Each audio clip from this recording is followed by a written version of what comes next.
Fatma is a firefighter. She is one of the first female firefighters. Fatma works hard every day. Fatma exercises every day. She lifts weights. She wants her muscles to be very strong. She saves people's lives every day. She is very strong. Fatma is married. Her husband is a university teacher. Fatma's husband is proud of her. Fatma is a mother. She has a son.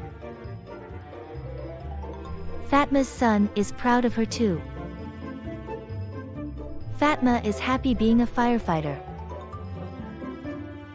Fatma is happy being a wife.